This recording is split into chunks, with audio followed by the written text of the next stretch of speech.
Доброго вечора, друзі. Сьогодні зірвала перші гіацинти свого квітнику і принесла до хати.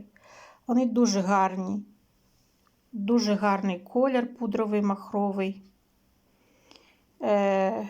Квіти самі по собі махрові, дуже гарні. Аромат дуже стійкий, сладковатий, дуже красивий колір. Гарные, приємні і з таким ароматом, наче дорогих парфюмів.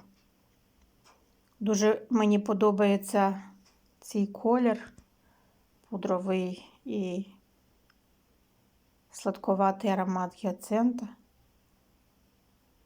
Дуже він хороший. Доброго усім вечора.